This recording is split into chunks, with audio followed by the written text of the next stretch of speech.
जी। तो राजयोग से हमारे अंदर कौन कौन सी शक्तियां आती हैं? ठीक है। तो सबसे पहले है, मैं पिक्चर बड़ी कर देती हूँ। देखो, ये वाली फोटो में देख के आपको क्या समझ आ रहा है जिसमें ये बच्चा पेड़ पे पत्थर मार रहा है? हम्म, बताएंगे? हम्म। ये बच्चा पेड़ पे पत्थर मार रहा है, और उसके बदले पेड़, ये वाली जो पिक्चर है ना, और उसके बदले पेड़ क्या दे रहा है? फल दे रहा है ना, छाया देता है, ऑक्सीजन देता है। तो लिखो नंबर वन, सहन करने की शक्ति। तो जब हम राजयोगा मेडिटेशन प्रैक्टिस करते हैं तो हमारे अंदर सहन शक्ति आ जाती है। हम किसी भी बात को सहन कर सकते हैं। लेकिन कई बार क्या होता है, हम कहते हैं मैंने इतना सहन किया, और अब ना मेरी सहन शक्ति की लिमिट क्रॉस हो गई है ना। तो वो आप बताओ कि हमने सहन किया, या फिर हम इकट्ठा करते गए और वो एक दिन सारा ब्लास्ट कर देते हैं? क्या किया? सहन किया या इकट्ठा करते गए? बताओ। गीतांजलि बहन, क्या किया? गीतांजलि बहन, वीडियो ऑफ है आज। जी दीदी। Video Om on. शांति दीदी। ओम शांति। हाँ, मैंने कहा बताओ कि सहन किया या इकट्ठा करते गए? सहन किया दीदी। जो हम कहते हैं मैंने इतना सहन किया और अब मेरी सहन शक्ति की लिमिट क्रॉस हो गई और हम सारा निकाल देते हैं बाहर, ब्लास्ट कर देते हैं, तो वो सहन किया या हम्म, इकट्ठा करते गए? इकट्ठा हो रहा है दीदी। इकट्ठा किया ना, सहन थोड़ी किया। सहन जी। करना माना हमने सहन किया और हम उस बात को भूल जाएं, वो भूल होता जाए है जी सहन दीदी। करना। ये तो हम इकट्ठा करते गए, और जब ब्लास्ट करते हैं ना, तो उस समय सारी बातें सुनाते हैं, इस समय तूने ये कहा था, मैंने तब सहन किया था, तुमने ऐसे कहा था, मैंने ये किया था, तुमने ये किया था, वो किया था। मतलब सारे आगे की पीछे की डेट समेत, टाइम समेत बता देते हैं। तो ये तो इतना सारा मेमोरी में याद कर रखा है। तो वो सहन किया या इकट्ठा किया? इकट्ठा किया दीदी। हाँ। तो सहन करना मतलब कि सहन किया और उस बात को हम भूल जाएं, याद ही ना रखें, वो होते हैं सहन शक्ति। तो जब हम मेडिटेशन प्रैक्टिस करते हैं तो हमारे अंदर वो सहन करने की शक्ति आ जाती है। ठीक है, पावर टू टॉलरेट। तो सहन करना मतलब उस बात को याद ही ना रखें, वो है सहन करना। तो दूसरा है, इस दूसरी फोटो में देख के क्या समझ आ रहा है, कोई बताएगा? उसके बाद वाली फोटो। हम्म। अर्चना बहन। समाने की शक्ति। नहीं, फोटो में देख के क्या समझ आ रहा है आपको? लहरें हैं। कहाँ से आ रही हैं? समुद्र, नदी से समुद्र में समा रही हैं। हाँ, ये इतनी सारी नदियों का जल जो है वो समुद्र में समा रहा है। हाँ। ठीक है। तो ये है समाने की शक्ति। लिखो नंबर टू है समाने की शक्ति, पावर टू एडजस्ट। अब देखो, जैसे सागर में सब नदियों का जल समा जाता है, और सागर क्या करता है, जो भी कूड़ा कचरा है वो अपनी लहरों से बाहर कर देता है, और जो भी खनिज पदार्थ है, पेट्रोलियम है, वो सब सागर के तले में होता है। ठीक है। तो वो क्या करता है, अच्छी चीजों को तो अपने अंदर समा लेता है, और बुरी को बाहर कर देता है लहरों से। तो हमें भी यही करना है। हमें क्या करना है, हमें हर एक के अंदर अच्छाई देखनी है। लेकिन होता क्या है, हमें हर एक के अंदर कमियां ही नजर आती हैं और अपने अंदर अच्छाइयां नजर आती हैं। हम दूसरे के तो जज बन जाते हैं और अपने वकील बन जाते हैं। सामने वाले से कोई गलती हो जाए तो जज बन के डिसीजन सुना देते हैं, और अपने से कोई गलती हो जाए तो कहेंगे गलती से हो गया, है ना। अब मान लो आपके घर में मेड काम करती है, अब उससे बहुत कीमती क्रॉकरी टूट जाए, तो आप क्या करेंगे, उसको 70 बातें सुना देंगे। और वही खुद से टूट जाए तो कहेंगे गलती से हो गया, है ना। तो हमें क्या करना है, दूसरे, ये तो मैं एग्जाम्पल दे रही हूँ, वैसे हम करते तो ये दूसरे के अंदर कमियां देखते हैं, अपने अंदर अच्छाइयां नजर आती हैं। तो दूसरे के अंदर मतलब हम दूसरों के तो जज बन जाते हैं और अपने वकील बन जाते हैं। हम्म। तो हमें क्या करना है, दूसरों के अंदर अच्छाइयां देखनी है और अपने अंदर कमियां देखनी है। अपने अंदर कमियां देख के चेक करके उसको अपने अंदर से बाहर निकालना है। ठीक है, और हर एक से अच्छाई ग्रहण करनी है और बुरी बातों को निग्लेक्ट कर देना है, कमियों को निग्लेक्ट कर देना है। तो वो है पावर टू एडजस्ट, या फिर समाने की शक्ति। आज देखो, आपके अपने बच्चे से कोई गलती हो जाए तो उसको आप संभालेंगे, और पड़ोसी के बच्चे से हो जाए तो सारी दुनिया में फैला देंगे। तो क्योंकि जितना हम नेगेटिविटी को फैलाते हैं उतना नेगेटिव वाइब्रेशन बनता है। तो इसलिए हमें क्या करना है, समाना है।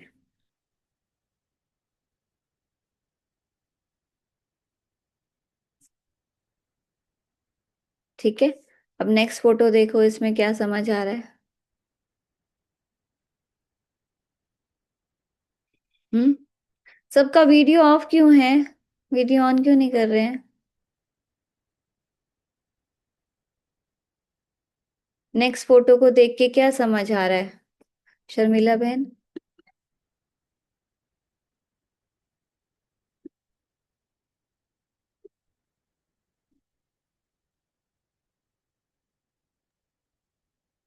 नाही करते फोटो बसलाय माणूस मान कोई बैठा हुआ दिख रहा है। हाँ, क्या कर रहा है ये, आसन में बैठा हुआ है। इसके पास क्या रखा है ये, अ, कौन है ये। देखो ये जौहरी है। हाँ जोहरी है। हाँ, और हाँ जौहरी एक कसौटी पे सोने को कस के देख रहा है। घस के देख रहे हैं, हाँ रियल है या असली है नकली है। हाँ हाँ हाँ। अब देखो, जैसे हम जौहरी के पास पुराना सोना लेकर जाते हैं, तो वो कसौटी ऐसे काले रंग की कसौटी होती है, उस पे कस के देखता है, उसकी चमक देख के बताता है कि ये असली है या नकली। तो ऐसे ही मतलब ये है पावर टू डिस्क्रिमिनेट, मतलब परखने की शक्ति। लिखेंगे परखने की शक्ति। तीसरी है परखने की शक्ति। तो जब हम राजयोगा मेडिटेशन प्रैक्टिस करते हैं तो हम सही और गलत को परख सकते हैं। तो मेडिटेशन से हमारे अंदर परखने की शक्ति आ जाती है। आज क्या होता है, हम कई बार कहते हैं मेरे दो मन है, मतलब मैं ये करूं या वो करूं, हम डिसाइड नहीं कर पाते। तो वो मन दो नहीं होते, मतलब वो मन और बुद्धि के बीच कॉन्फ्लिक्ट चल रहा होता है। तो मतलब हम सही गलत की पहचान नहीं कर पाते कि मैं ये करूं या वो करूं, ये सही है या वो सही है। तो जब मेडिटेशन प्रैक्टिस करते हैं तब हम सही और गलत की परख कर सकते हैं, हमारे अंदर वो परखने की शक्ति आ जाती है। देखो आज हमने क्या कर रखा है, हमने ना अपने आगे फिल्टर्स लगा रखे हैं। अब मान लो हमें ना किसी के बारे में किसी ने बताया कि या हमें खुद को भी पता है कि इसका झूठ बोलने का संस्कार है या इसका गुस्सा करने का संस्कार है। अब मान लो वो इंसान हमें 5 साल के बाद मिलता है, और जैसे ही वो इंसान हमारे सामने आता है तो हमारे सामने क्या इमेज आती है, ये वही इंसान है ना। अब वो 5 साल में अपना संस्कार चेंज भी तो कर सकता है, लेकिन हम उससे उसी फिल्टर के साथ मिलते हैं तो हमें उसके अंदर चेंज नहीं दिखाई देता। अब जैसे मान लो घर में विंडो के आगे कर्टन लगे हैं, तो क्या आप बाहर की चीज साफ देख पाएंगे, हाँ या ना। नहीं देख पाएंगे ना। तो ऐसे ही हमने भी फिल्टर्स लगा रखे हैं। तो फिल्टर लगा रखे हैं हमें, तो हम उसके अंदर वो परिवर्तन को, चेंज को देख नहीं पाते। तो हमें क्या सोचना है कि every meeting is a new meeting, even if we are meeting to that person to the very next day. मतलब कि हम किसी से भले अगले ही पल क्यों ना मिल रहे हों, तब भी हमें ये सोचना है कि मैं इससे पहली बार मिल रहा हूं। तो हम उस आत्मा के अंदर परिवर्तन देख पाएंगे, चेंज देख पाएंगे। अदरवाइज तो हमें वो चेंज दिखेगा ही नहीं, हम उसी फिल्टर के साथ उससे मिलेंगे तो हमें वो कमियां ही नजर आएंगी, हमें किसी के अंदर अच्छाइयां नहीं नजर आएंगी। तो इसलिए हमें फिल्टर हटा के मिलना है, इसको कहते हैं परखने की शक्ति। ठीक है। इसको हम एकाग्रता की शक्ति भी बोलते हैं। जब हमारा मन और बुद्धि उस एक की याद में एकाग्र होता है, तब हम सही और गलत की पहचान कर सकते हैं। ठीक है। गीतांजलि बहन, गीतांजलि बहन, वीडियो ऑन करने को कहा था। जी दीदी, कुछ काम कर रही हूँ। अच्छा, कोई नहीं, करते करते भी आप कर सकते हो वीडियो ऑन, काम कर रहे हो तो कर लो।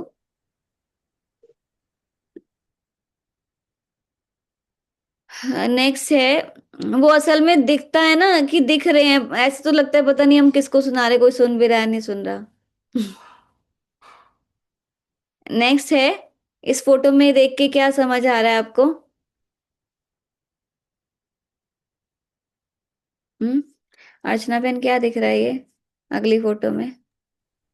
तराजू है। तराजू है। हाँ, तो तराजू से क्या करते हैं? तोलते हैं। हाँ, तो अभी हमने जैसे किया परखने की शक्ति, तो यह है निर्णय करने की शक्ति। हाँ, सही गलत का निर्णय। हम्म। तो ये दोनों शक्तियां इंटर रिलेटेड हैं, परखने की और निर्णय करने की। जब हम सही गलत की पहचान कर लेते हैं तो हमारा निर्णय जो होता है वो सही होता है। ठीक है। तो इसको हम एक कहानी से समझेंगे, आपको एक कहानी सुनाते हैं। एक बार एक किसान था। वो ना नदी के सागर के किनारे मतलब नदी के किनारे काम कर रहा था। तो वहां पर ना उसको एक चमकीला पत्थर मिला। तो वो चमकीला पत्थर लेके एक उसने सोचा कि इसके मुझे अच्छे पैसे मिल जाएंगे। उसको ना क्या नाम है, 250 रुपए की जरूरत थी। तो ना वो एक के पास जाता है, सुनार को दिखाता है। तो कहता है ऐसे ऐसे ना मुझे ये पत्थर बेचना है। तो वो कहता है कि मुझे ना इसको, कहता है कि कितने कीमत दोगे इसकी? तो वो कहता है मैं तो ना इसके 100 रुपए दे सकता हूँ। तो वो कहता है नहीं, मुझे तो ना इसके 250 रुपए चाहिए। तो वो नहीं देता, चला जाता है। वो आगे एक और को दिखाता है। तो वो पूछता है कि ऐसे ऐसे मतलब ये पत्थर मुझे बेचना है। तो कहता है इसकी क्या कीमत दे सकते हो? तो वो कहता है इसके ना मैं 150 रुपये दे सकता हूँ। वो कहता है नहीं, मुझे तो 250 ही चाहिए, मुझे तो 250 रुपये की जरूरत है। तो फिर वो छोड़ देता है। फिर तीसरे के पास जाता है। तो तीसरे को दिखाता है।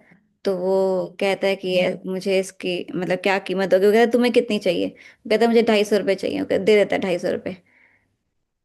तो जब वो वापस आ रहा होता है तो उससे पहले वाला जो सुनार होता है, वो कहता है कहाँ है वो पत्थर? वो कहता है वो तुम्हें बेच आया। कहता है कितने में? कहता है 250 रुपये में। कहता है तू पागल है, वो तो कोहिनूर का हीरा था, तूने ऐसे ही 250 रुपये में भेज दिया। तो कहता है मतलब मेरे से बड़े मूर्ख तो तुम हुए कि मेरे को तो पता नहीं था कि ये हीरा है, तुम्हें तो पता था। तो तुमने तो 100 रुपए के पीछे वो हीरा गवा दिया। मतलब 150 रुपये दे रहा था ना, वो 250 मांग रहा था। तो कह रहा 100 रुपए के पीछे इतना बड़ा हीरा गवा दिया। तो ये है निर्णय करने की शक्ति। मतलब जब हम मेडिटेशन प्रैक्टिस करते हैं तो हम सही निर्णय ले पाते हैं। ठीक है। फिर इस फोटो में देख के क्या समझ आ रहा है, बताओ?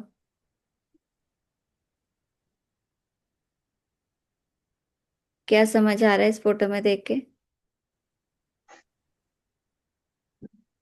कोई बताएंगे? जी एक दीदी। डेड बा है। हाँ, डेड बॉडी है। और और क्या दिख रहा है? वो 4 आदमी उसको ले जा रहे हैं। और और क्या दिख रहा है गीतांजलि बहन, और क्या दिख रहा है? जी दीदी, बहुत से लोग हैं और एक पीछे भी आदमी दिख रहा है दीदी, और लास्ट में वही। वो जो हाँ अपने देख रहा है, उसके मुंह जी। की जगह दिया लगा हुआ है, उसके मुंह के, है ना? जी जी हाँ दीदी। जी। तो लिखो, ये है पावर टू फेस, मतलब सामना करने की शक्ति। तो जब हम मेडिटेशन प्रैक्टिस करते हैं तो हमारे अंदर सामना करने की शक्ति आती है। हम किसी भी परिस्थिति का सामना कर सकते हैं।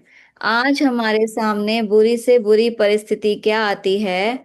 जब हम किसी को बहुत प्यार करते हैं और उसकी डेथ हो जाती है। है ना। तो उस सिचुएशन से निकल पाना हमारे लिए बहुत मुश्किल हो जाता है।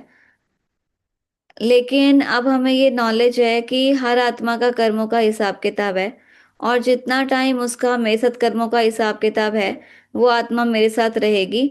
और जब वो हिसाब किताब पूरा हो जाएगा तो मेरा साथ छोड़ के चली जाएगी। तो इस नॉलेज के आधार पर हम किसी भी परिस्थिति का सामना कर सकते हैं। तो यह है सामना करने की शक्ति। ये दिया जलता हुआ इस आदमी के मुंह पे इसलिए दिखाया है क्योंकि अगर हमारी आत्मिक ज्योति जगी हुई है, मतलब हम सोल कॉन्शियस स्टेज में हैं, आत्म अभिमानी स्थिति में हैं, तो हम किसी परिस्थिति का सामना कर सकते हैं। समझ आई बात? हम्म। जी। अब ऊपर देखो। आवाज क्लियर नहीं आ रही। आवाज नहीं आ रही? बाकियों को आ रही है क्या आवाज? अर्चना बहन आ या रही है तुम्हारी दीदी, बहन? आ रही आ है। रही है। आ रही है। सही है। तो तब है ना, आपके वहां नेटवर्क इशू अच्छा, होगा। हमारे नेट प्रॉब्लम होगा फिर। हाँ हाँ हाँ। ठीक है। तो हाँ, नेक्स्ट फोटो देखो, इसमें देख के क्या समझ आ रहा है? ये पर्वत है। हाँ। और क्या हो रहा है इसमें? हम्म। और कोई बताएंगे? शर्मिला बहन, क्या समझ आ रहा है? सबके हाथ दिख रहे हैं। हाँ हाथ दिख रहा है दीदी। हाँ, हाँ। सहयोग, सहयोग शक्ति है। इतनी सारी उंगलियां मिलकर एक पहाड़ को उठा रही हैं, उठा है ना। रहे हैं। जी। हाँ। तो लिखो सहयोग करने की शक्ति।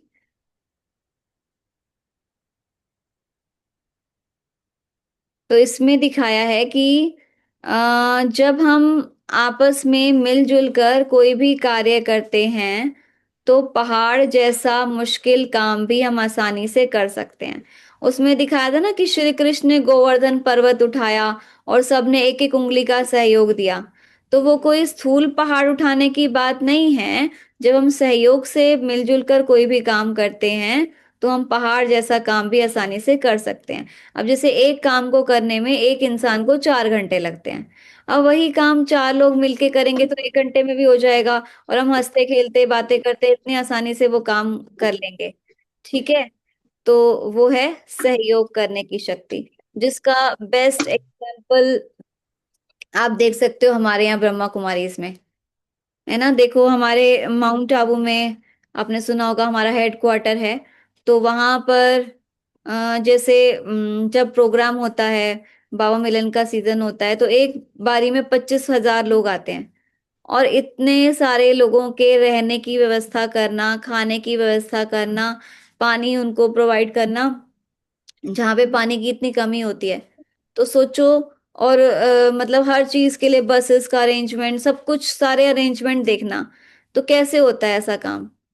सबके सहयोग से होता है ना। और वहां पर ऐसे नहीं कि लंगर चल रहा है जब मर्जी चले जाओ, मतलब हर चीज का एक सिस्टम है।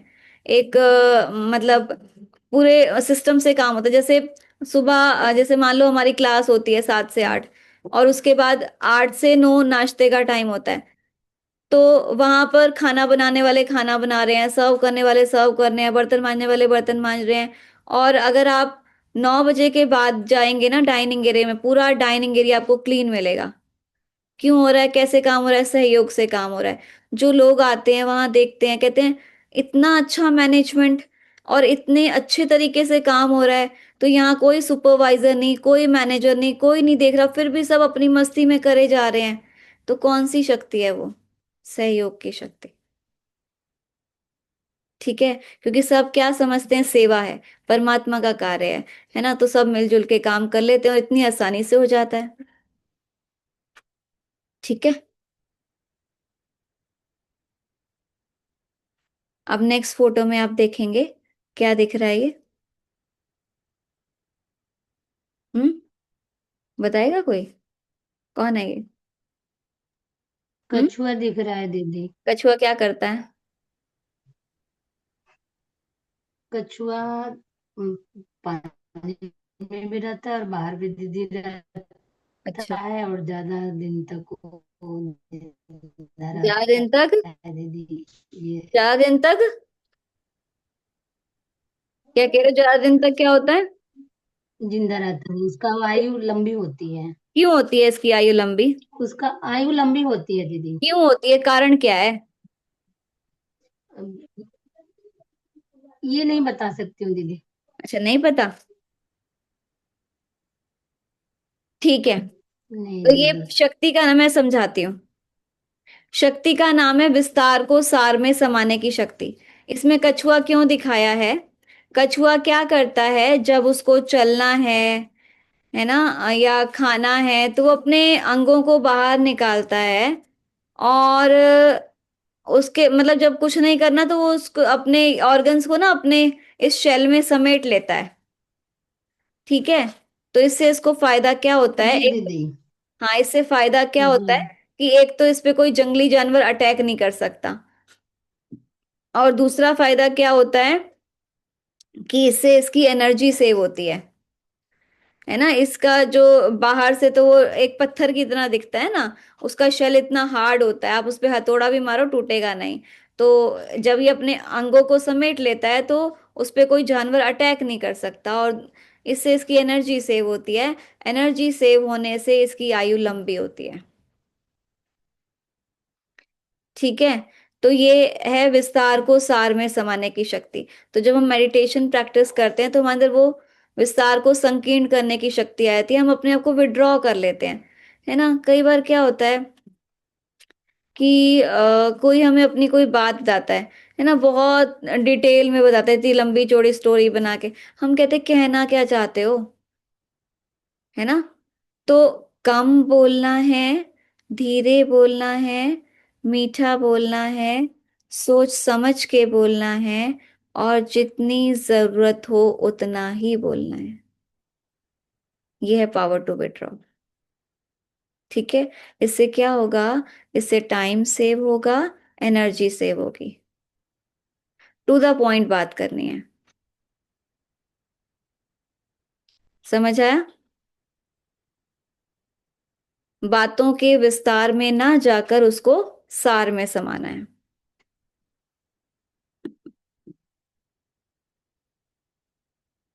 अब नेक्स्ट फोटो देखो, इसको देख के क्या समझ आ रहा है? हाँ,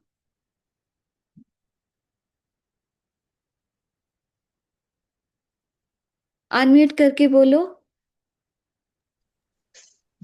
जी दीदी, बक्सा है और कंबल है। बिस्तर बंद और पेटी है। जी। बिस्तर बंद है।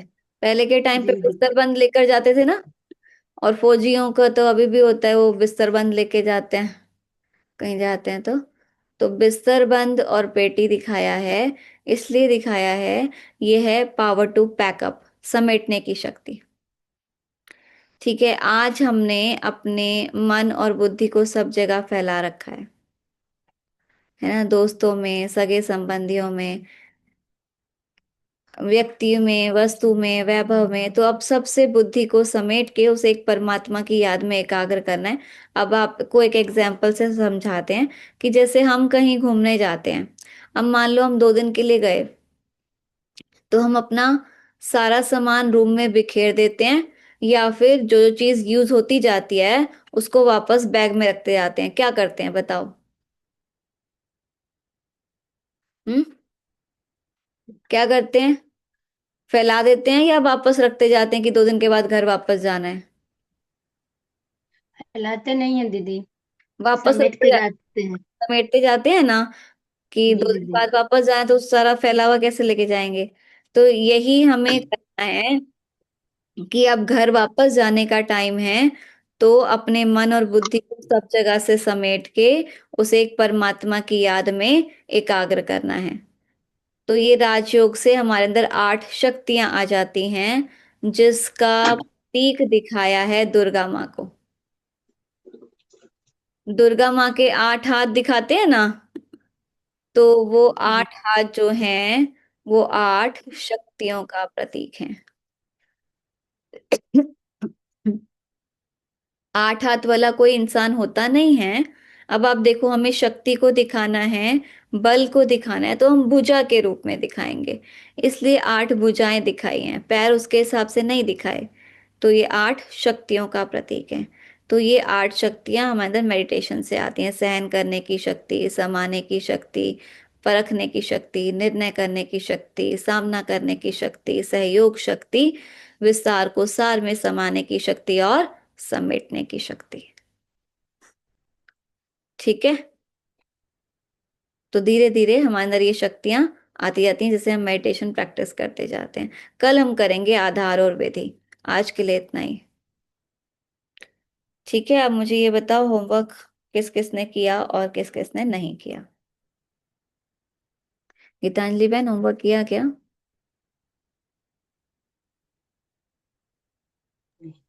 जी दीदी। अच्छा, वो प्रैक्टिकल भी और वो रिटर्न वाला भी? जी दीदी, वीडियो देखी थी आज, कल वाला थोड़ा। अच्छा, तो आज का हम लिखेंगे होमवर्क, मैं भाग्यवान आत्मा हूँ। और जो प्रैक्टिकल दे रखा है, रात को सोने वाला, सुबह उठ के, और हर घंटे में 1 मिनट।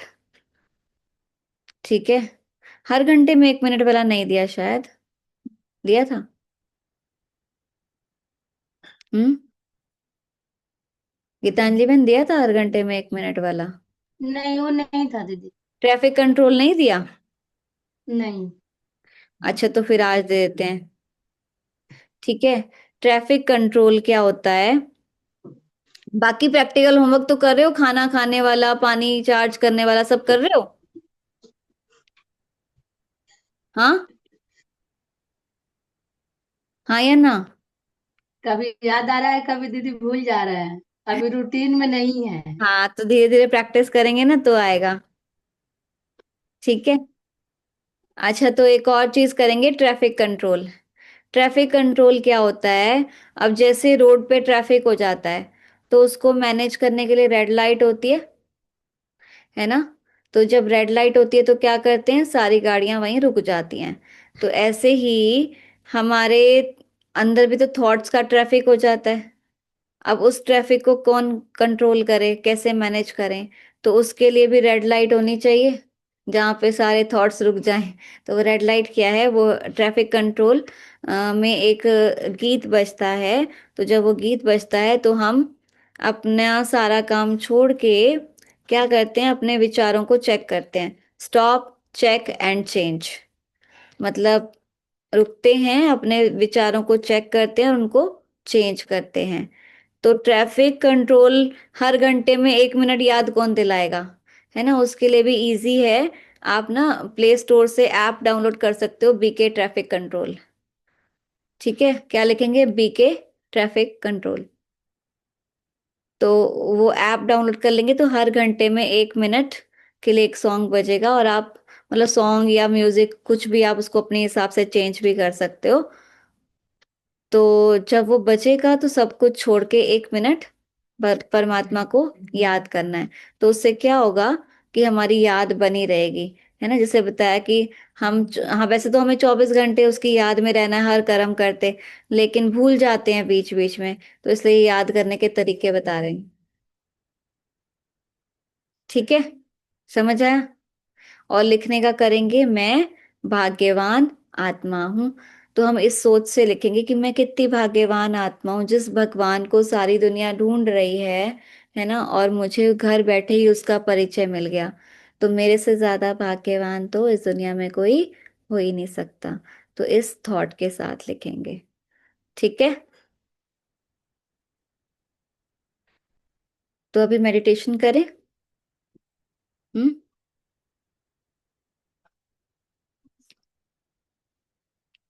चलिए, तो अपना कॉपी पेन सब साइड में रख दो।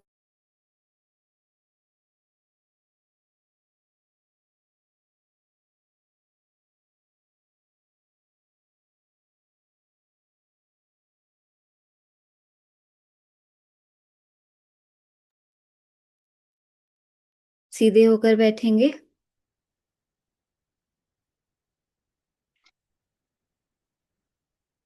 एक बार लंबा गहरा सांस लेंगे,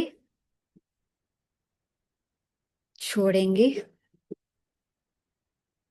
एक बार फिर से लंबा गहरा सांस लेंगे, छोड़ेंगे। और सभी बातों से अपना ध्यान हटाते हुए देखें अपने आप को मस्तक के बीच विराजमान एक चैतन्य चमकता हुआ सितारा। मैं शांत स्वरूप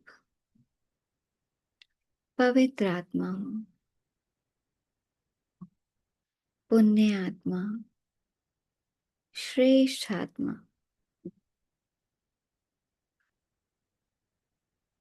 बाबा से पवित्रता की सफेद किरणें मुझ आत्मा पर पड़ रही हैं।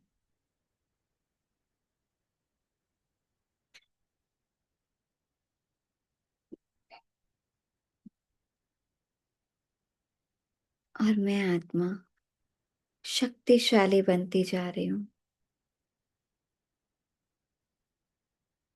मेरे अंदर सहन करने की शक्ति आ गई है।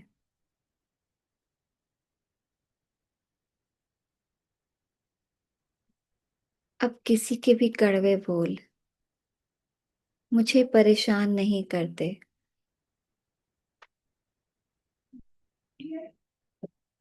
मैं किसी भी परिस्थिति का सामना कर सकती हूँ।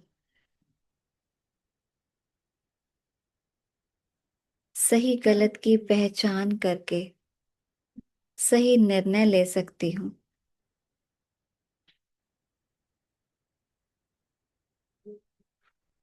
मेरे अंदर सहयोग करने की शक्ति आ गई है। विस्तार में ना जाकर बातों के सार में सार युक्त बात करने की शक्ति आ गई है।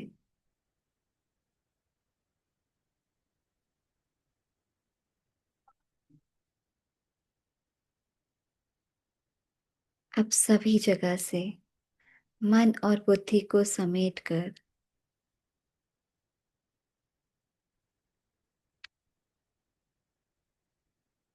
मैं एक परमात्मा की याद में अपने मन और बुद्धि को टिकाती हूँ।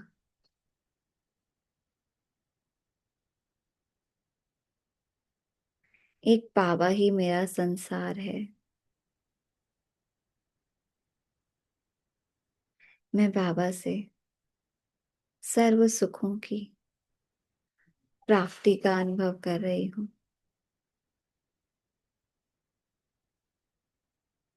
बस एक बाबा और मैं, दूसरा ना कोई।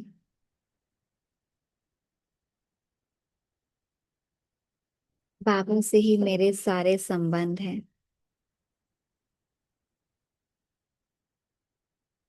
बाबा ही मेरा संसार है।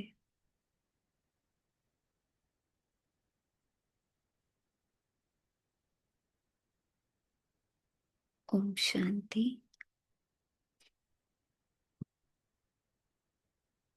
मैं दोनों हाथों को आपस में रब करेंगे, आईज पे लगाएंगे।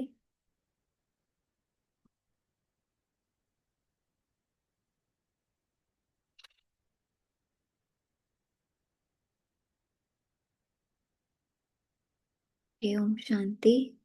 कल मिलते हैं और सभी अपना होमवर्क करेंगे। ठीक है।